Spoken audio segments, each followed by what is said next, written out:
తదుపరి రాశి కర్కాటక రాశి. ఈ రాశి వారికి కుజ ప్రభావం వల్ల తొందరపాటు నిర్ణయాలు తీసుకోవాల్సిన పరిస్థితి ఏర్పడొచ్చు. కానీ అక్కడ మీరు కొంచెం జాగ్రత్తగా ఉండి ఆలోచించుకొని తప్పులు చేసేటట్టుగా కూడా గోచరిస్తోంది. సంయమనం పాటించుకోండి, తెలివిగా వ్యవహరించండి, జాగ్రత్తలు పాటించుకోండి. అయితే కుటుంబ పరంగా కావచ్చు, లేదా మీరున్న స్థానపరంగా కావచ్చు, ఒక అంశం మిమ్మల్ని ఇబ్బంది పెట్టేటట్టుగా గోచరిస్తోంది. దానికి సంబంధించిన జాగ్రత్తలు తీసుకోండి. ప్రయాణాలు వాయిదా వేసుకోండి.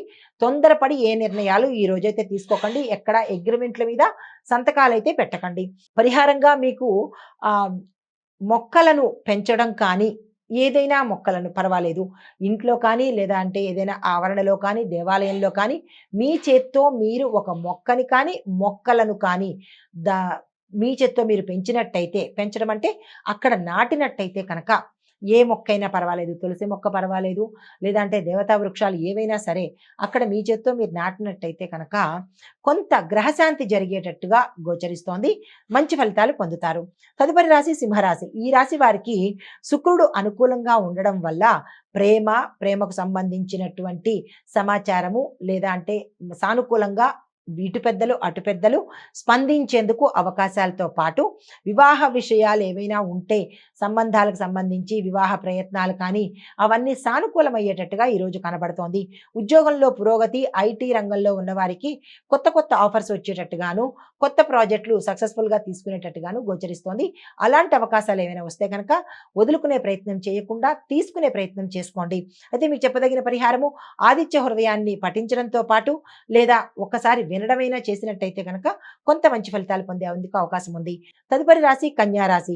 ఈ రాశి వారికి సూర్యుడు కేతు ఇద్దరు కలయిక వల్ల, అది మీ రాశిలో ఉండడం వల్ల కొంత గందరగోళ పరిస్థితి ఏర్పడము, మానసిక అశాంతి కలగడము, ఏ ప్రయాణాలు ఇబ్బంది కలగడము, ఇలా ఈరోజు ఏ పని తలపెట్టినా ఇబ్బందికరంగానే ఉంటుంది. కాబట్టి జాగ్రత్త పడే అంశాలు చాలా ఉన్నాయి. జాగ్రత్తలు తీసుకోండి.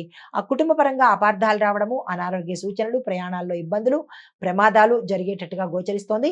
ఈరోజు ఎటువంటి పని ఎవ్వరూ పెట్టుకోకుండా స్తబ్దుగా ఊరుకుని యాజ్ యూజువల్గా ప్రతిరోజు ఎలా ఉంటుందో ఈ రోజు కూడా అలాగే మీ పని మీరు చేసుకున్నట్టయితేనే మంచి జరిగేటట్టుంది. లేదు అంటే కనుక కొన్ని ఇబ్బందుల్లోకి వెళ్ళే అవకాశం ఉంది. జాగ్రత్తలు తీసుకోండి. మీకు చెప్పదగిన పరిహారము దుర్గాదేవికి నెయ్యి దీపంతో పెట్టి, మీకేమైనా ఇబ్బంది కలిగినటువంటి అంశాలు ఉంటే అది ఆ తల్లికి సమర్పించుకున్నట్టయితే సంకల్ప రూపంలో కొంత మంచి జరిగే అవకాశం కనబడుతోంది.